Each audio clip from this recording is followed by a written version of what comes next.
우리가 지난 시간에 이사야서 28장 13절까지 했는데요. 오늘은 14절부터 보겠습니다. 14절 말씀부터요. 22절까지를 보겠습니다. 이사야서 28장 14절 말씀부터 22절까지를 보겠습니다.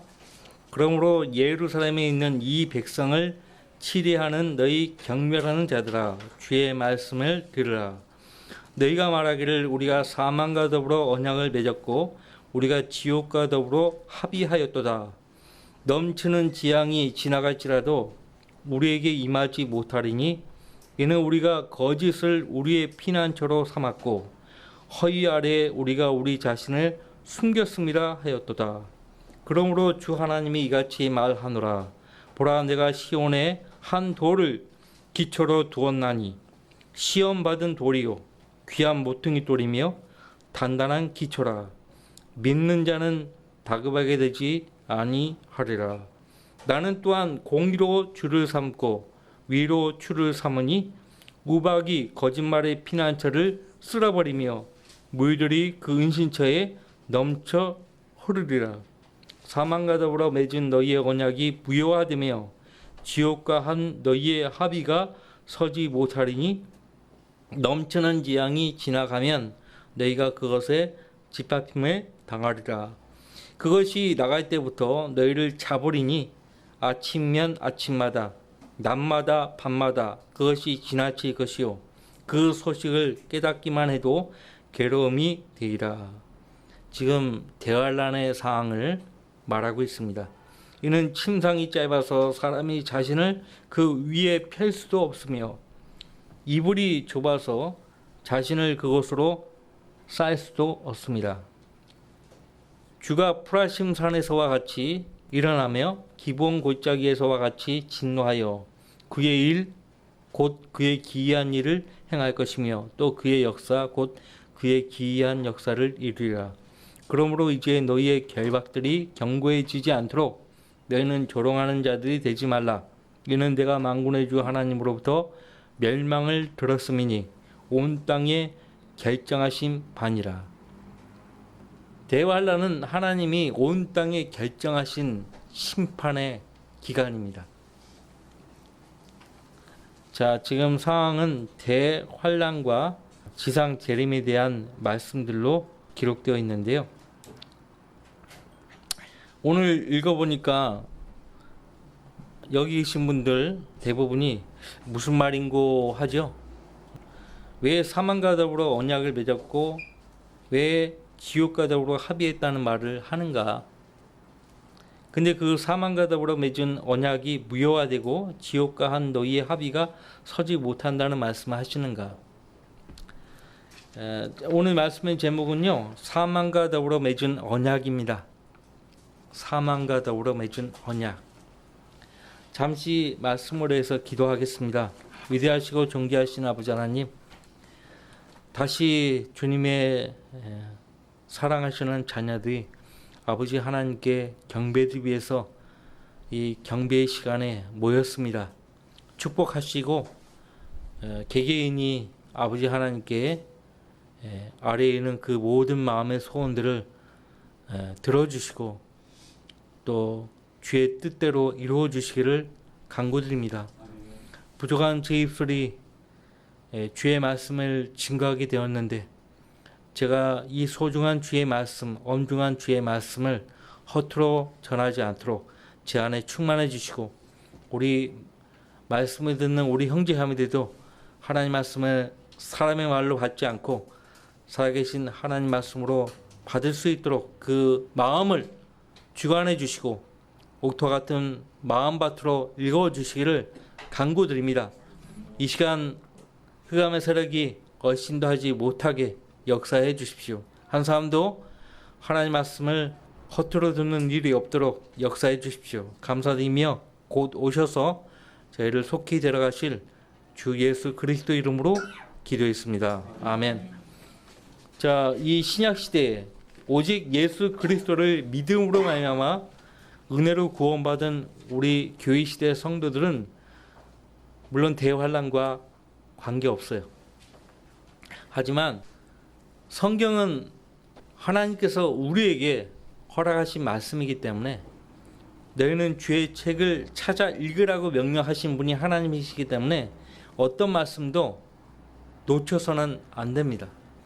이 말씀들을 잘 우리가 읽고 마음에 새기면 조만간 주님께서 우리를 위해서 데리고 오시면요, 우리는 공중으로 들림받아 공중에서 이 땅에서 일하는 모든 이들을 볼 텐데, 성경에 예언된 대로 특히 사도 요한이 본 이 땅에서 일하는 모든 이들을 우리가 똑똑하게 지켜보게 될 것이에요.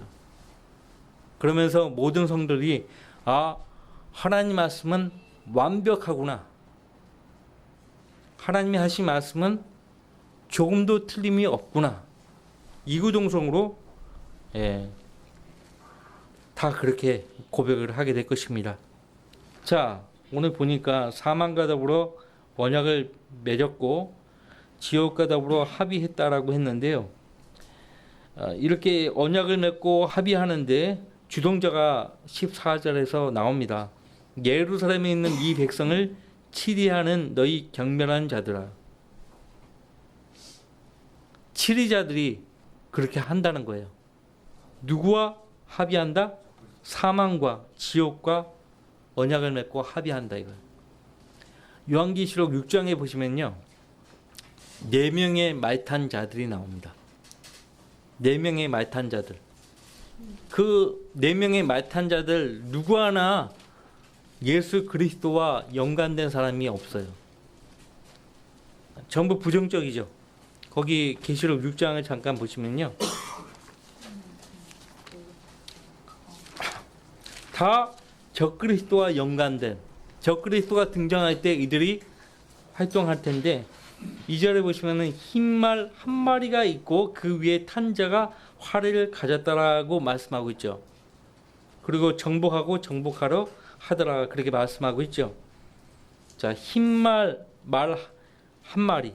물론 요한계시록 19장에 예수님 재림하실 때도 흰말을 타고 내려오시는데 하늘로부터 내려오십니다. 그런데 이 흰말 한 마리, 이 흰말 탄 사람이 어디로부터 오는지 규명이 안 돼 있어요.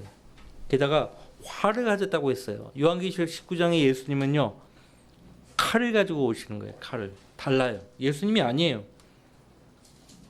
오늘날 많은 교회에서, 신학교 강단에서 6장 2절에 흰말 한 마리, 이 흰말 탄 자를 예수님을 가리킨다라고 가르쳐요. 그러나 전혀 아닙니다. 정복하고 또 정복하려 하더라. 크루세이더 시리즈 보셨죠? 잭직 형제님께서 아주 잘 보신 거라고 나는 봅니다. 4명의 말탄 자들. 이 첫 번째 흰말 탄 자가요, 누구인가 하니까요, 모슬렘이에요. 모슬렘은 계속 정복을 하려고 하죠. 실제 모슬렘이 정복한 나라마다 스탄이에요. 스탄. 아프가니스탄, 그죠? 우즈베키스탄, 파키스탄, 키르기스탄, 뭐 이렇게 스탄, 중앙아시아 국가들이 다 스탄으로 끝나잖아요. 그 국가 종교가 모슬렘, 회교도예요. 회교도. 정복합니다. 코란과 칼로 정복하죠. 그죠? 예. 두 번째, 4절에 붉은 다른 말이 나옵니다. 이 붉은 다른 말은 땅에서 평화를 제거하는 권세가 주어졌어요. 또 그에게 큰 칼이 주어졌다고 하는데요. 붉은 다른 말이에요. 공산주의 세력입니다. 공산주의 세력이에요. 러시아와 북방 민족들이 대체적으로 공산주의 국가들이죠. 땅에서 평화를 제거합니다. 유엔 결정 무시하는 거예요. 유엔 상임 이사국으로 있는 러시아 무시해버리는 거예요. 무시하고 그냥 하는 거예요. 그냥. 다섯 번째, 검은 말 한 마리가 있죠. 그 위에 탄 자가 저울을 가졌다고 하는데요. 자본주의입니다. 자본주의. 검은 말 한 마리, 자본주의. 자, 그 다음에 8절에 마지막 말탄자, 창백한 말 한 마리, 그 위에 탄자의 이름이 뭐예요? 사망이라고. 지옥이 그 뒤를 따른다고 했죠. 의인화하고 있습니다. 사망을 의인화하고 있어요. 사망과 지옥을 언급하고 있습니다. 그들에게 칼과 군절임과 사망과 땅의 짐승들로 땅의 4분의 1을 죽일 권세가 주어졌더라. 칼, 굶주림, 사망과 땅의 짐승들. 적그리스도 왕국이에요. 결국. 그러니까 사망과 지옥과 합의하고 언약을 했다는 것은 적그리스도와 합의했다는 것입니다. 이것은 예수님이 살아계실 때 요한복음 5장에서 이미 예언하신 바예요. 예수님 영접하지 않은 그 유대 백성을 향해서요, 다른 이름으로 오면 그를 영접할 것이라고 말씀하고 있죠. 요한복음 5장 보세요.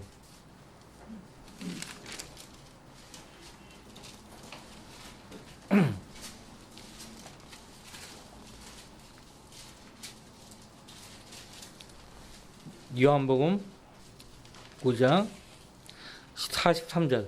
내가 내 아버지의 이름으로 왔으나 너희가 나를 영접하지 아니한도다.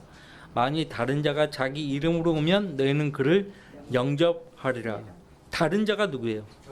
적그리스도예요. 적그리스도의 이름이 뭐예요? 적그리스도, 유다 이스카리옷이에요. 사망이에요. 사망. 멸망의 아들이죠. 자, 지금 유대인들은 하나같이 통곡의 벽에서 매일같이 울면서 메시아가 오기만을 통곡하며 기도하고 있죠. 하도 눈물로 기도하니까 그 벽을 가리켜 통곡의 벽이라고 그렇게 부릅니다. 자, 적그리스도를 메시아로 알고 영접할 것이에요. 적그리스도를 메시아로 알고 영접하는데 지대한 역할을 하는 자들이 오늘 이사야서 28장 14절에 치대하는 자들, 그러니까 오늘날 랍비들, 정치인들이에요. 예수님 당시에는 사내들인이었죠. 자, 다시 15절 말씀 보시면 너희가 말하기를 우리가 사망과 더불어 언약을 맺었고 우리가 지옥과 더불어 합의하였도다. 넘치는 재앙이 지나갈지라도 우리에게 임하지 못하리니 이는 우리가 거짓을 우리의 피난처로 삼았고 허위 아래 우리가 우리 자신을 숨겼습니다 하였도다.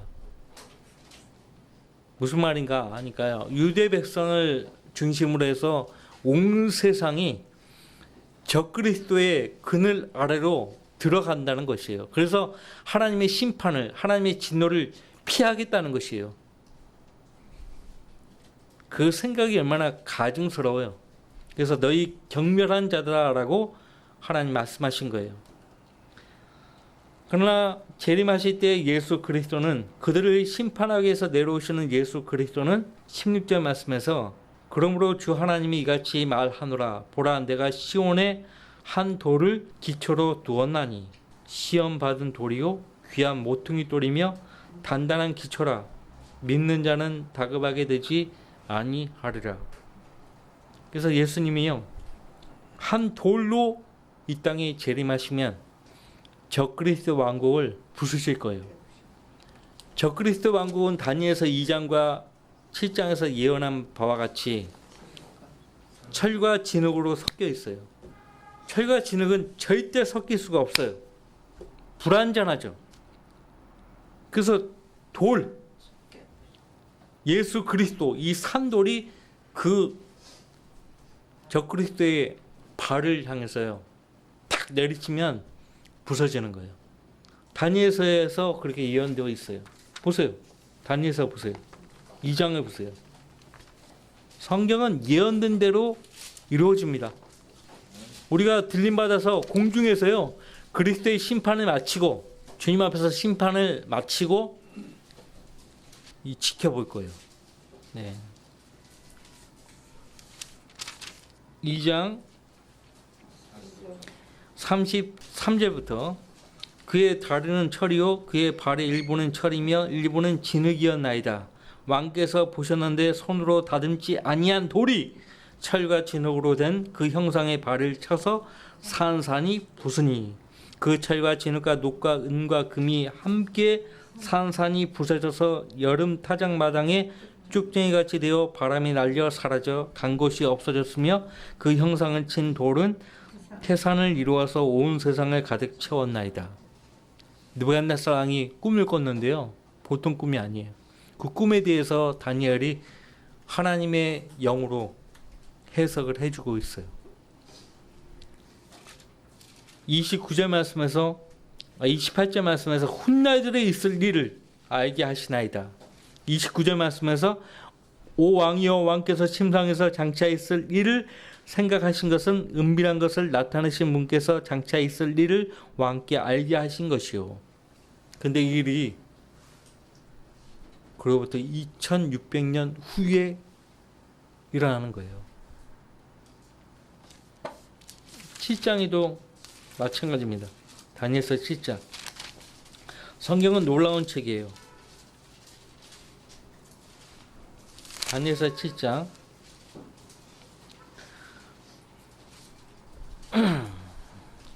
다니엘은요, 적그리스도가 붙잡혀가지고 불못에 던져질 것을 본 것이에요. 11절. 그 뿔이 말한 큰 말의 음성 때문에 그때 내가 보았더니 그 짐승이 죽임을 당하고 그의 몸이 파멸되며 타는 불꽃에 던져지는 것을 내가 보았노라. 하나님 보게 하신 거예요. 그 다음에 23절. 그러므로 그분께서 말씀하시기를 넷째 짐승은 땅 위에 넷째 왕국이 되리니 그것은 모든 왕국들과 달라서 온 세상을 집어삼키고 밟아서 산산조각을 낼 것이라. 근데 예수님이 오시면요 보응하실 거예요. 이 왕국에서 나온 열 뿔은 장차 일어날 열 왕이며 또 하나가 그들 뒤에 일어나리라. 그는 먼저 있던 자들과는 다르며 그가 새 왕들을 복종시킬 것이라. 그가 지극히 높은 분을 대항하여 큰 말을 하며 또 지극히 높으신 분의 성도들을 지치게 할 것이요 또 때와 법을 변경시키려고 생각할 것이라. 그들은 그의 손에 주어져서 한 때와 두 때와 반 때를 지내리라. 후 3년 반입니다. 그러나 그 심판이 시작되리니 그들이 그의 권세를 빼앗아서 끝까지 그것을 소멸하고 멸망시키리라. 아시겠죠? 적그리스도 왕국은요 예수님 오시면은 다 산산이 부서질 것입니다. 산산이 부서질 거예요. 그래서 사망과 더불어 언약을 맺는데 이 사망이 누구인가 하니까 적그리스도예요. 짐승이에요. 우리가 지옥과 더불어 합의하였도다. 적그리스도와 언약을 맺으면요 결론적으로 지옥으로 가는 거예요. 지옥으로 가는 거예요. 주님이 우리를 위해서 우리를 데리러 오시잖아요. 바로 지금 오시잖아요. 그럼 우리가 빛의 속도보다 더 빠르게요 공중으로 끌려 올라가는 거예요. 그래서 우리가 살아있는 채로 공중으로 올라가는 거예요. 근데 구원받지 못한 사람들은요 그 현재 그 모습 그대로 이 지상에 남겨진 채로 대환란을 겪어야 되는 거예요. 그 사람들은요 666표 그 표를 받지 않으면 살 수가 없어요. 지금 현재 신용카드, 현금, 재산 다 필요 없어요. 적그리스도 왕국이 세워지면은 모든 것을 다 동결시켜 버리고요. 동결시켜 버려요. 개인의 사유 재산 같은 게 필요 없어요. 계시록 13장 말씀에 의하면요.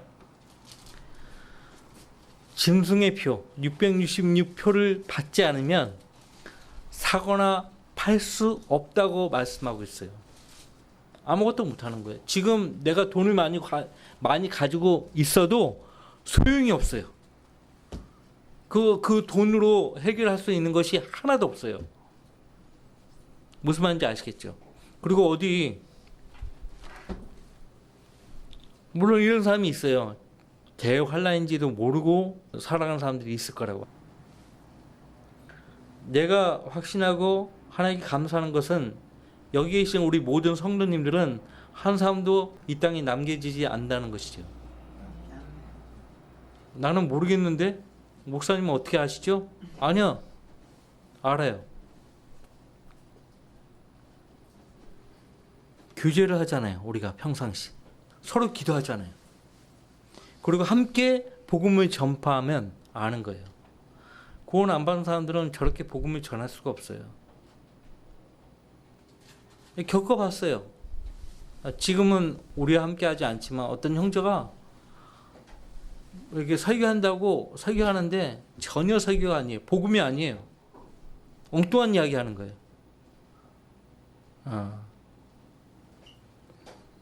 그러니까 아는 거예요. 아, 구원받지 않았구나. 근데 그 열매가 나타나죠. 구원받지 않은 사람들 열매가 나타나죠. 구원받은 사람들은 확실하게 그 간증에서 나오고 복음을 전할 때 아는 거예요. 확신 있게 아는 거예요. 대환란 때는요, 2번에 걸친 세계 대전이 발발합니다. 계시록 6장에서 한번, 또 예수님이 재림하실 때 아마겟돈 전쟁이 있죠. 2번에 걸친 세계 대전이 발발합니다. 그래서 지구 인구의 절반 이상이 전멸하는 거예요. 끔찍하죠. 아주 끔찍한 때예요. 헤러드 스미스라는 목사님이 계시는데요. 주님 품으로 가신 분인데 그분을 검색하시면 그분의 설교가 많이 나옵니다. 인터넷상에서. 근데 그분의 주요 설교가요, 아주 끔찍한 설교들이에요. 죄의 심각성, 지옥의 실체. 거의 대부분의 설교 제목이 지옥과 관련된 설교예요. 하나님의 진노. 그 지옥교회 한 자매가요, 목사님께 찾아가가지고, 아, 목사님 제발 지옥에 대한 설교를 하지 말아주시라고 부탁한 거예요. 교회 입구부터 들어서면 연기 냄새가 난다고, 유황 냄새가 날 정도라고. 목사님 지옥에 대한 설교를 제발 하지 말아주시고 사랑에 대한 설교를 해주시라고. 그래서 목사님께서 5주에 거쳐서 연속적으로 사랑에 대한 주제로 설교를 하신 거예요. 그랬더니 그 자매가요, 목사님께 다시 찾아와가지고요, 목사님 다시 지옥에 대한 설교를 해주십시오. 자, 저도 이미 지옥으로도 구원받은 성도들 앞에서 지옥에 대한 형벌을 사실상 뭐 다 아는데, 하지만 다시 한번 경각심을 줘야 돼요. 대환란도 마찬가지입니다. 제가 앞서 얘기했지만 여기 계신 우리 모든 성도들은 예 없어요. 다 주님 오시면 지금이라도 들림받아 올라가는 거예요. 불안해할 필요 없어요. 불안해할 필요 없어요.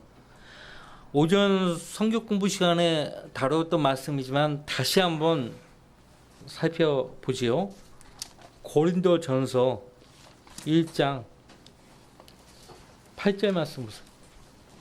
여러분들이 예수 그리스도를 여러분의 구주로 믿고 영접했으면요, 그 순간부터 예수 그리스도 안에 들어가 있는 거예요. 한번 예수 그리스도의 유기체가 되면 나올 수가 없어요. 예. 자, 또한 그분께서 너희를 끝까지 확고하게 지키시어 우리 주 예수 그리스도의 날에 책망할 것이 없게 하시리라. 누가 우리를 지키신다고요? 예수 그리스도가 확고하게 지키시는데 끝까지 지키신다고요. 끝까지.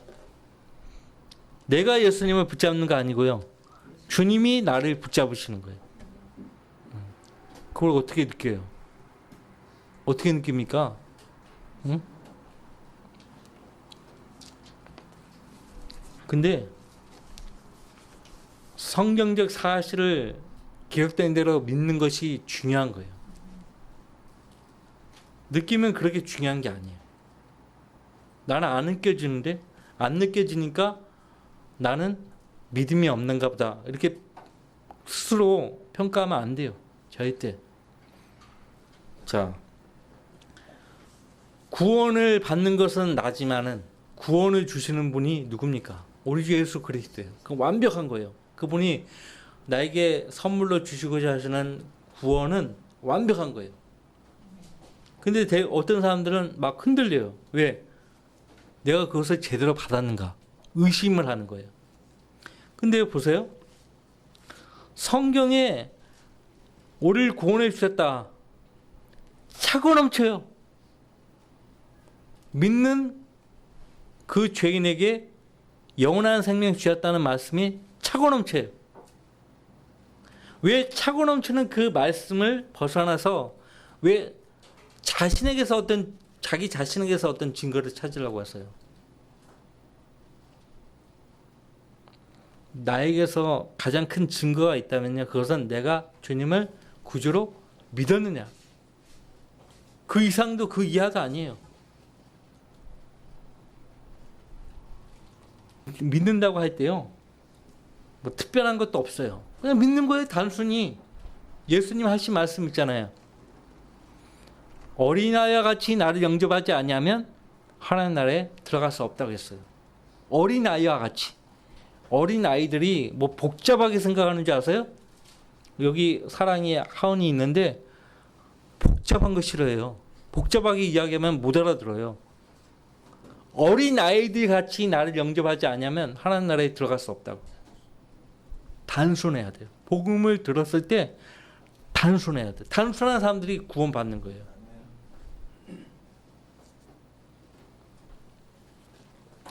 예수 그리스도께 믿음을 둬야 돼요. 그죠?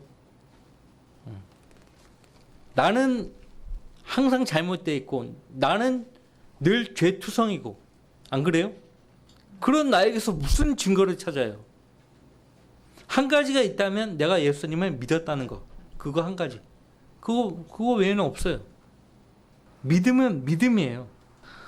성경적 사실을 기록된 대로 믿는 믿음을 하나님이 보시는 거예요. 다른 거 아니에요. 이 가운데 예수님을 구주로 믿은 성도들 가운데 다 한 사람도 예수님을 실제 보고 믿은 성도들은 없어요. 전파된 복음을 순수한 마음으로 어린아이같이 믿었기 때문에 구원받은 거예요. 그러니까 구원받은 그 순간 나는 예수 그리스도 안에 들어온 거예요. 요한복음 6장 보세요.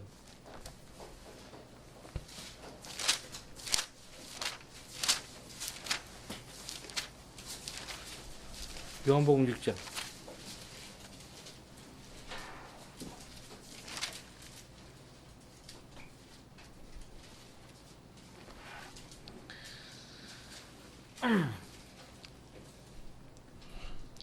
(29절) 예수께서 대답하여 그들에게 말씀하시기를 이것이 하나님의 일이니 즉 그분이 보내신 일을 너희가 믿는 것이라고 하시니라.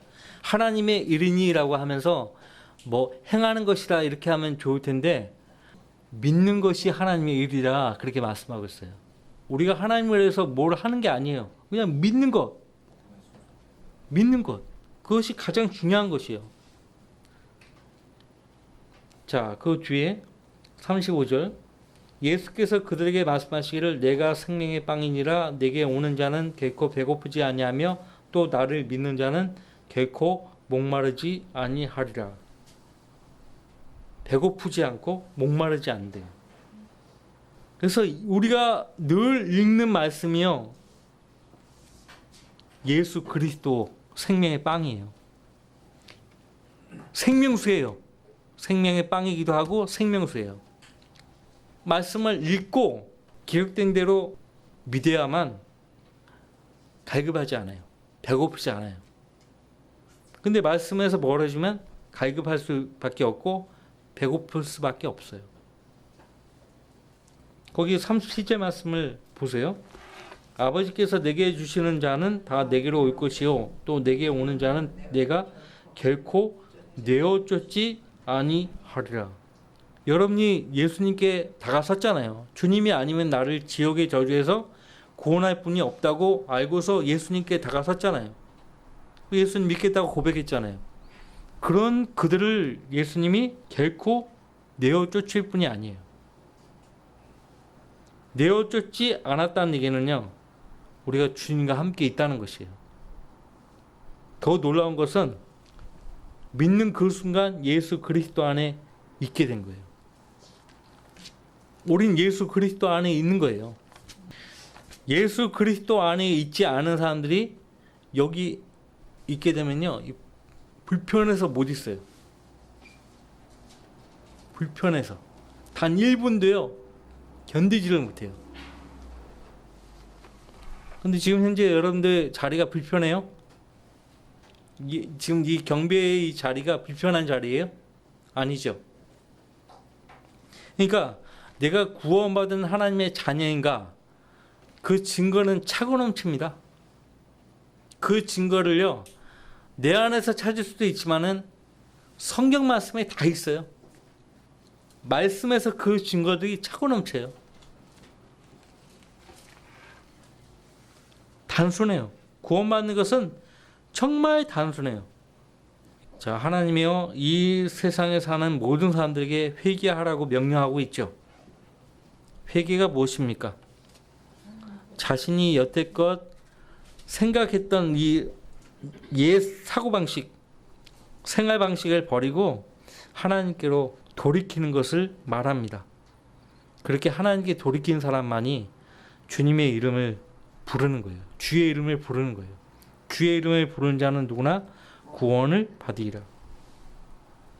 그렇게 하셨잖아요. 그죠? 우리는 우리 스스로를 의롭게 할 수 없고 거룩하게 할 수 없어요. 나는 나 자신을 구원하지 못해요. 오전에도 이야기했지만 수영은 못합니다, 나는. 근데 주변에 나 외에는 아무도 없는데 어떤 사람이 물속에 빠져서 허우적대고 있어요. 내가 아니면 그 사람을 구해줄 사람이 없어요. 너무 불쌍하잖아요. 내가 아니면 그 사람이 죽을 수밖에 없는데.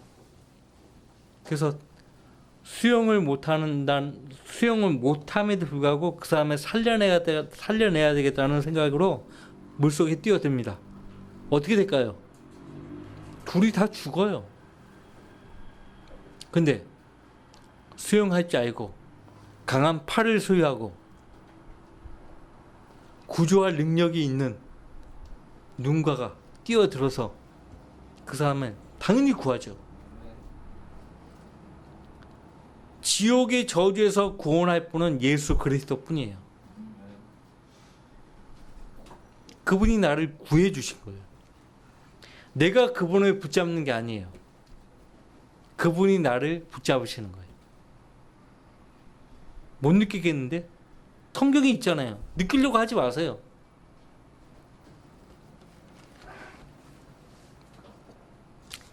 자, 휴거가 언제 일어날지 확실하게 아는 사람들은 우리 가운데 아무도 없어요. 아무도 없어요. 휴거란 단어가 성경에 없습니다. 그러나 휴거란 말은 성경적인 용어예요. 그러나 그 날과 시간에 관해서는 아무도 모르나니 심지어는 하늘의 천사들도 모르고 오직 나의 아버지만 아시느니라. 누구만 아신다고요? 아버지 하나님만 아신다고요. 그 나이가 그 시간에 관해서는 아무도 몰라요. 근데 어떤 사람들은 안다고 하는 거예요. 가짜지. 잘못된 거죠. 자, 예수님은요, 자신이 이 땅에 재림하시는 그 일을 노아의 날들과 비교하고 있습니다.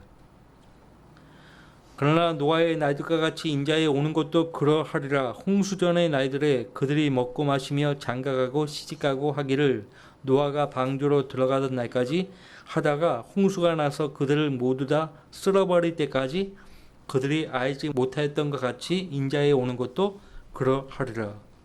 그때에 두 사람이 밭에 있는데 한 사람은 데려가게 되고 한 사람은 남게 되리라.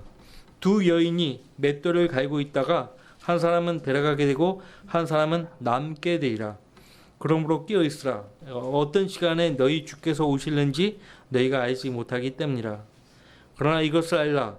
만일 그 집주인이 도둑이 어느 시간에 올 것인지 알았더라면 그가 깨어 있어 자기 집을 뚫는 것을 허락하지 아니하였으리라. 그러므로 너희도 준비하고 있으라.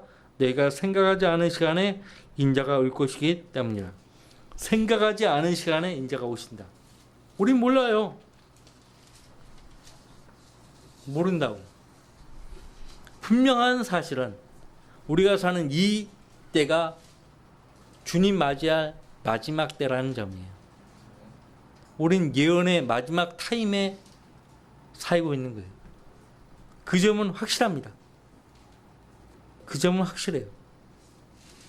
더 확실한 것은 정말 자신이 하나님 앞에 죄인인 것을 시인했고 예수 그리스도만이 나 자신을 지옥의 저주에서 구원할 수 있는 유일한 분이심을 믿고서 그분을 구주로 영접하는 성도라면 이 땅에 남겨지지 않는다는 것이에요. 절대 남겨지지 않아요. 주님이 허락하지 않습니다. 이 땅에 남겨지는 것을 허락하지 않아요. 그분의 몸이에요. 몸의 일부가 이 땅에 남겨진다? 말이 안 되죠.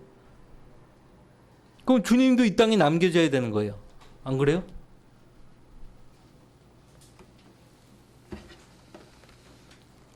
지금 보세요. 유튜브 있잖아요. 유튜브 정책에 위반되는 어떤 표현이나 컨텐츠를 담긴 영상을 올리잖아요. 그러면 유튜브 측에서 삭제시켜 버립니다. 그런 상황이 있어요. 적그리스도가 이 세상을 딱 거머쥐면은 언론, 방송 모든 매체들을 자기 손아귀에 넣을 텐데 통제하지 않겠어요? 지금껏 공산주의 사회, 사회주의 사회, 그보다 더 강력한 철권 통치 체제가 세워질 거예요. 자, 내 사랑하는 가족이요. 그렇게 언젠가 주님 오시면 우리는 공중으로 들림받아 올라간다. 그런 말을 들었던 가족 구성원이요. 진짜 가족이 없어진 거예요. 사라져버린 거예요. 뉴스를 틀었더니 수많은 사람들이 사라졌다는 뉴스가 보도가 되는 거예요. 나만 남겨져 버렸네. 자, 그때 어떻게 해야 되는가? 흥분할 필요가 없어요. 어떻게 해요? 후회해도 아무 소용이 없죠. 지금 이렇게 제가 이 영상을 유튜브에 올리지만은 이거 다 삭제될 거예요. 적그리스도가 제일 먼저 이런 내용을 담은 영상들은 다 삭제시켜 버릴 거예요. 그래서 전도지나 전도 책자가 필요한 거예요.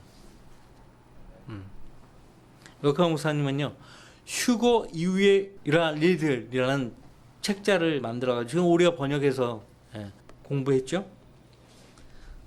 흥분하지 말아야 돼요. 자, 예수님은요 미혹당하지 말라고 말씀하셨죠. 마태복음 24장에서. 그 다음에 그렇게 사랑하는 가족들이 예수님을 구주로 믿기만 하면 구원받는다고 그렇게 들었는데 무시해버린 거예요. 근데 이제 대환란 때는 믿음만 가지고서는 구원 못 받아요. 실제 행동으로 옮겨야 돼요. 아니 지금도 살아가면서 행동으로 못 옮기는 게 엄청 많은데 대환란 때는 가능할까요? 정말 힘들 거예요. 그러나 어떤 사람들은 할 거란 말이에요. 자, 대환란 때 구원받으려면 광신자가 돼야 돼요. 열성적으로 해야 돼요. 열성적으로. 그냥 목숨을 내 걸어야 돼요. 그냥. 믿음뿐만 아니라 하나님의 계명에 복종하는 행위가 필요해요. 지금도 기도하라고 하는데도 기도 안 하는데 그때 그렇게 할까요? 여기에 성도들의 인내가 있으며 여기에 하나님의 계명들과 예수의 믿음을 지키는 자들이 있느니라. 계시록 14장 12절 말씀이에요. 그들이 어린 양의 피와 자기들이 증거한 말로 그를 이겼으니 그들은 죽기까지 자기들의 생명을 사랑하지 아니하였도다. 대환란 때는요, 다시 유대인들에게 맞추는 거예요. 하나님이 유대인들에게 주셨던 그 율법이 대환란 때 적용되는 거예요. 십계명을 모두 지켜야 돼요. 예수님이 마태복음 5장, 6장, 7장에서 말씀하신 황금률을 지켜야 합니다. 부자면 가난한 사람들을 도와줘야 돼요. 그 다음에 예수님이 재림할 것을 기다리며 살아야 돼요. 무엇보다 믿음을 위해서요, 목숨을 내어 던질 수 있어야 돼요. 순교할 수 있어야 돼요. 그러니까 환난 때 구원받는 것이 쉬운 일이 아니에요. 어려워요. 가장 중요한 것은요, 짐승의 표를 받으면 안 되는 거예요. 짐승의 표를 받았다 하면 지옥 가는 거예요.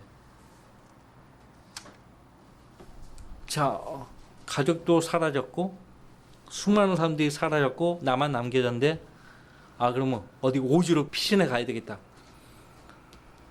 여객터미널 걸리죠. 공항에서 걸리죠. 헤엄치면서 갈 것 같아요? 수영도 못하지, 피하지도 못해요. 게다가 우리나라가 아마 세계 전역에서 모범국가가 될 거예요. 666표를 가장 많은 사람들에게 찍어준 나라. 학습을 시켰잖아요. 예, 코로나로 학습을 시켰어요. 코로나로. 마스크 배급했죠. 예. QR코드 학습을 시켰어요. 얼마나 잘 지킵니까? 근데 짐승의 표를 받으면 지옥 갑니다.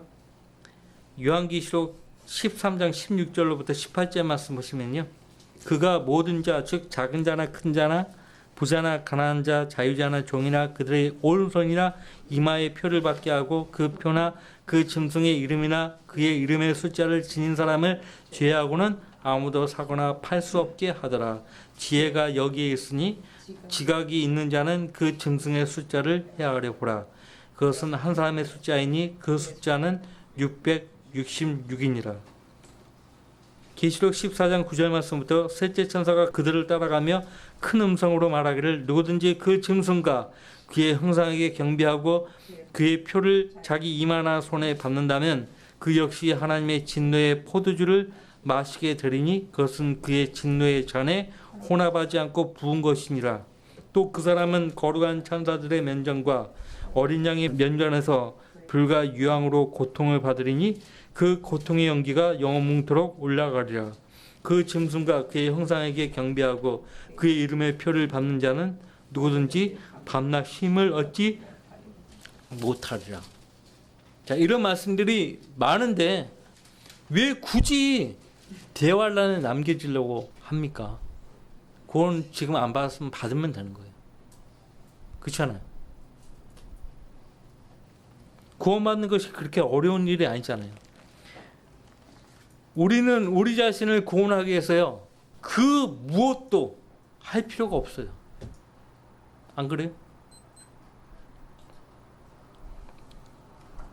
예수님을 통해서 우리를 구원하신 일을 완벽하게 끝내놨어요. 예수님이 숨을 거두시기 전에 다 이뤘다 하시고 숨을 거두셨잖아요. 뭘 이루신 거예요? 뭘? 우리 죄의 문제를 해결하신 일을 완전히 끝냈다는 거예요. 그것을 믿는데 뭐 복잡하게 믿을 필요가 있냐고요.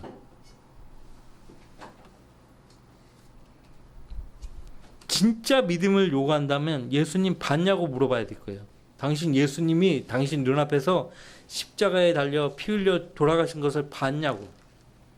당신 눈앞에서 예수님이 장사했다가 사흘 만에 부활하신 것을 목격했냐고. 그렇게 해서 구원받은 사람이 있어요? 아니잖아요. 성경에 기록되어 있잖아요. 예수님이 내 죄를 위해서 죽으셨고 묻히셨고 부활하신 그 일을 성경이 말씀하고 있잖아요. 요한복음 4장, 로마서 4장 보세요.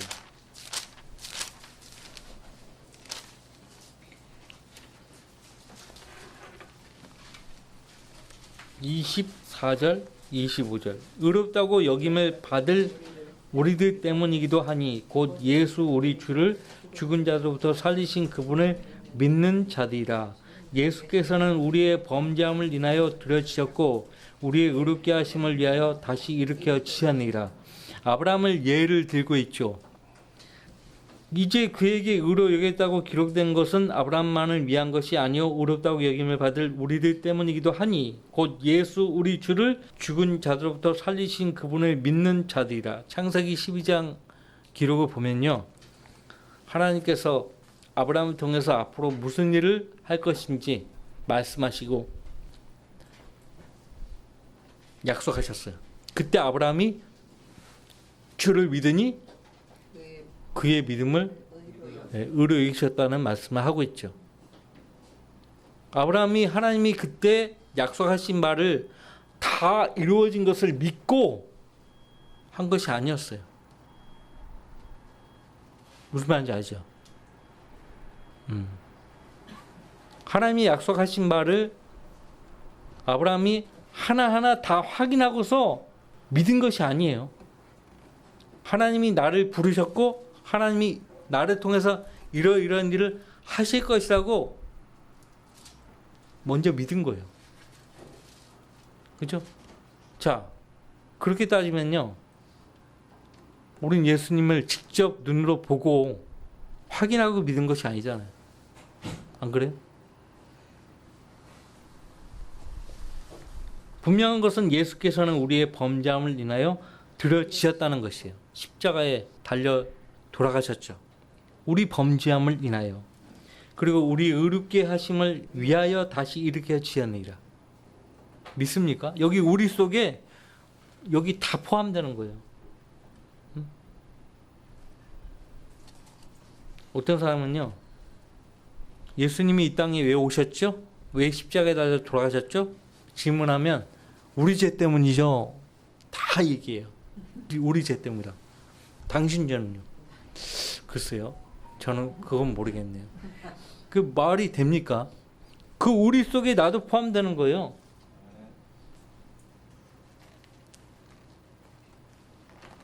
자,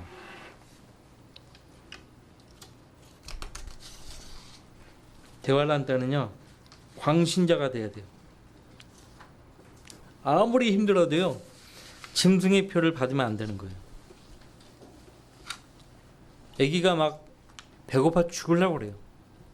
식료품 가게를 가려고 해도 표가 없으면은 분유도 못 사는 거예요. 아이가 죽으려고 그래요. 병원에 갔는데 표가 없으면은, 짐승의 표가 없으면은 치료도 못 받아요. 그런 상황이 돌아온다고요. 표를 안 받으면 안 되는 거예요.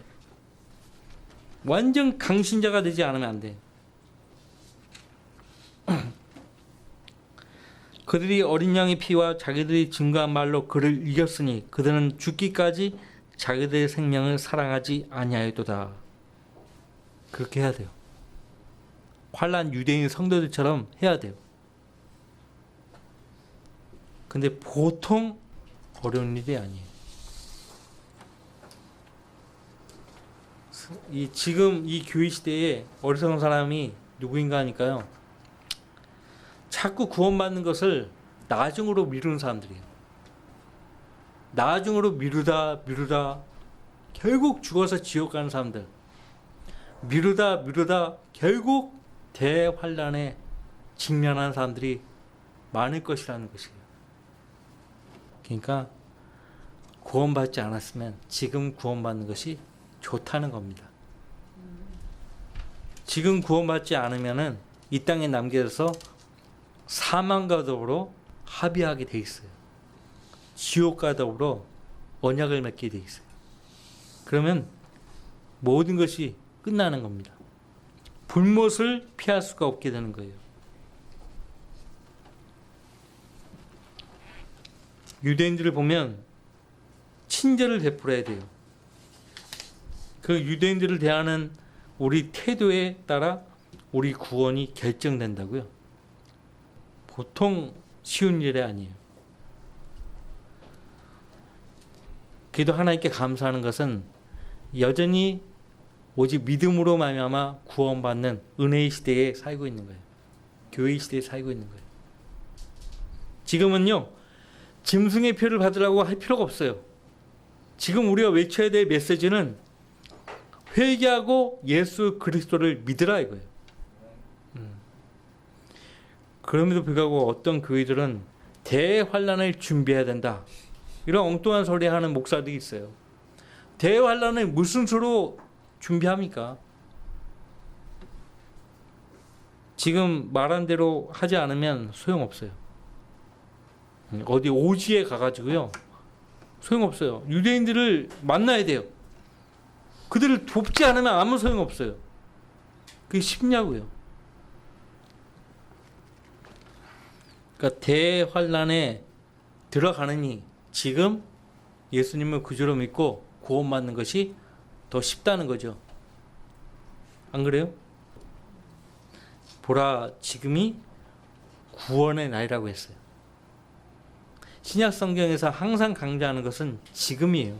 내일이 아니에요. 내일은 알 수 없다고 했어요. 너희가 내일 일어날 일을 알지 못하니 너희 생명이 무엇이냐? 잠깐 보이다가 사라지는 안개니라. 지금이 우리가 처음 구원받을 때보다 더 가까웠다고 했어요. 우리의 구원이 더 가까웠다고 했어요. 뿐만 아니라 우리가 그때를 아노니 지금은 바로 잠에서 깨어나야 할 시간이로다. 이는 지금이 우리가 믿었던 때보다 우리의 구원이 더 가까워졌습니다. 밤이 많이 지났고 낮이 가까웠느니라. 그러므로 어둠의 행위를 벗어버리고 빛의 갑옷을 입자. 자, 지금 이 순간 주님이 우리를 위해서 이 땅에 오신다면 우린 그분과 함께 들림바다 올라가야 되는 거예요. 한 사람도 이해 없어요. 예. 자, 이 가운데 자꾸 흔들리는 성도가 있다 하더라도 그 전에 자기가 죄인인 거 알았고 회개했고 예수님을 자기 구주로 믿고 영접했으면 구원받은 거예요. 지금 의심하고 막 흔들리고 불안하고 해도 주님 오시면은 데려가시는 거예요. 데려가시는 거예요. 내가 탄 버스가 목적지가 분명해요. 한나라예요. 그럼 한나라를 향해서 가는 거예요. 그 버스는. 다른 데 안 가요. 여러분 지금 그리스도 안에 들어와 있어요. 혹시 이 가운데 나는 아직 모르겠다 하는 분 계십니까? 나는 지금 예수 그리스도 안에 있는지 모르겠다. 근데 중요한 것은 내가 오늘 예수님을 진짜 구주로 믿고 영접했다 해도 나는 나 자신을 믿지 못한다. 또다시 흔들릴 것이고 의심할 것이고 불안에 떨 것이다. 그런 분 계십니까? 더 이상 흔들릴 필요 없어요. 불안해할 필요도 없어요. 예수 그리스도를 믿는 그 순간에 여러분은 그리스도 안에 들어와 있고요. 이제는 예수님께서 아까 우리 고린도전서 1장 8절 말씀 봤잖아요. 누가 우리를 끝까지 확고하게 지키신다고 했어요. 예수 그리스도. 그분께서 너희를 끝까지 확고하게 지키시어 우리 주 예수 그리스도의 날에 책망할 것이 없게 하시리라. 또 빌립보서 2장 6절 말씀을 읽어드리면요, 우리가 이것을 확신하노니 너희 안에서 선한 일을 시작하신 그분께서 예수 그리스도의 날까지 그 일을 완성하시리라. 아직 완성하지 않았어요. 예. 우리가 예수님을 구주로 믿는 그 순간 예수님이 내 안에서 선한 일을 시작하신 거예요. 그분이 예수 그리스도의 날까지 그 일을 완성하시는 거예요. 아직 완성하지 않았어요. 그러니까 그분께 구원받을 때만 믿음이 필요한 것이 아니고요. 의인은 믿음으로 말미암아 살리라. 계속적으로 믿음이 필요해요. 그 믿음은 저절로 생겨나는 것이 아니고요. 믿음은 들음에서 나오며 들으면 하나님의 말씀에서 나온다고 했어요. 자꾸 말씀을 듣고 여러분이 육신의 눈으로 성경을 펼쳐서 읽으면은 그 읽은 말씀이 여러분 속사람으로 전달될 때 그 속사람은요 듣는 겁니다. 여러분이 육신의 눈으로 읽으면은 속사람은 읽은 그 말씀을 들어요. 무슨 말인지 아시겠죠? 안 읽으면 속사람이 말씀을 듣지를 못하고요. 결국 믿음을 성장시킬 수가 없어요. 믿음이 자라지 않으니까 자꾸 흔들리고 의심스럽고 불안해하는 겁니다. 자, 이 교회 시대에 나는 불안하기 때문에, 나는 확신이 없기 때문에 나는 아마도 대환란 때에 남겨질 거야, 이렇게 생각하는 사람들이 은연중에 있어요. 어리석은 생각이에요. 왜 남겨질 것을 생각합니까? 응? 자, 보라 지금이 기뻐 받아들여진 때요, 보라 지금이 구원의 날이라고 했어요. 주님이 우리를 위해서 구원하신 일은 완벽하게 끝났어요. 완벽해요. 중요한 것은 내가 불완전하다는 것이죠. 그러니까 우리에게 예수님이 필요한 거예요. 그렇잖아요. 그래서 예수님을 구주로 믿었고 영접한 것이에요. 근데 계속 영접합니까? 은사주의 교회의 교인들은요, 자꾸 구원을 잃어버린다고 생각하기 때문에 계속 매주마다 부흥회 때마다 회개하고 예수님을 구주로 믿겠다고 하고 계속 반복하는 거예요. 예수님이 죄를 범하면 떠나시고 회개하면 다시 돌아오시고 그런 분이 아니에요. 지금 우린 신약시대에 살고 있어요. 구약시대 때는요, 성도가 범죄하면 하나님의 영이 그로부터 떠난 거예요. 근데 신약시대는 떠나지 않으세요. 다만 그 성도 안에서 죄 때문에 일을 못할 뿐이에요. 성령을 소멸치 말라고 했죠. 성령의 역사를 방해하지 말라는 말이에요. 그러니까 말씀을 가까이 하면 그 말씀이 여러분을 이 세상 죄로부터, 육신의 죄로부터 지켜준다고요. 말씀에서 늘 멀리 있으니까 불안한 거예요. 왜 불안한 삶을 삽니까? 내가 너에게 평안을 주노니라고 했잖아요. 우린 예수님을 영접했을 때 그 주님의 평안과 기쁨을 얻은 사람들이에요. 그 평안과 기쁨은요, 누구도 빼앗아 가지 않습니다. 그 평안과 기쁨은 변하지 않습니다. 항구적이에요. 영원해요. 이 시간에 우리 가운데 나는 아직 하나님의 자녀가 된 적이 없다, 나는 구원의 확신이 없다, 그런 분 계십니까? 주님이 오시면은 나는 들림받지 못할 것 같다, 내 안에 예수님이 안 계신 것 같다, 갔다 이것이 문제거든요. 자꾸 같다고 생각하는 사람들이 있어요. 같은 거예요. 그런 거예요. 한 번이라도 예수님을 구주로 믿겠다고 엎드려 기도한 적이 있으면요, 그 일로 인해서 그 사람 구원받은 거예요. 구원받는 게 그렇게 어려운 게 아니에요. 내가 진지한 마음으로 회개하고 예수님을 내 구주로 믿습니다 고백했으면 구원받은 거예요. 그러니까 불안하니까 계속 하는 거거든요.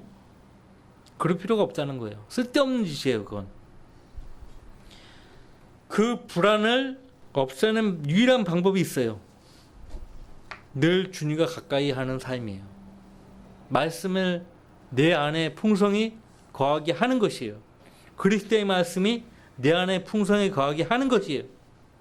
그러면 그 말씀이 나를 지켜주시는 거예요. 모든 의심과 불신으로부터 아버지 하나님 말씀이 나를 지켜준다고요. 아시겠어요? 그러니까 말씀을 가까이 하지 않으니까 불안한 거예요. 누가 잘못된 거예요? 그 당사자가 잘못된 거예요. 나에게 취약한 부분이 있으면요, 그 취약한 부분을 위해서 기도하는 거예요. 구원받은 사람인데 자꾸 확신이 없고 흔들리고 그거는 구원을 안 받아서가 아니라 말씀을 가까이 하지 않았기 때문에 그런 거예요. 무슨 말인지 아시겠죠? 혹시 이 가운데 말씀을 늘 가까이 하지 않아서 항상 문제가 되는 성도가 있다면요, 오늘 이 시간 주님께 자신의 취약한 부분을 주님께 맡기셔야 돼요. 아래 이거 맡기셔야 돼요. 주님, 저는 이 부분이 고쳐지지 않으면 제대로 믿음 생활을 하기가 곤란합니다. 주님 도와주십시오. 그 부분을 주님께 매달리고 기도하면 하나님께서 해결해 주신다고요. 그래서 그 취약한 부분이 무엇인지를 안다면 오늘 이 시간 주님께 나와서 기도해야 돼요. 그리고 자신을 맡기셔야 돼요. 그렇지 않으면 계속 그런 삶을 반복하면서 사는 거예요. 무엇보다도 함께 살아가는 사람들이 피곤합니다. 무슨 잘못이 있어요, 가족이? 그것도 죄를 짓는 거예요. 네, 다 같이 기도합시다.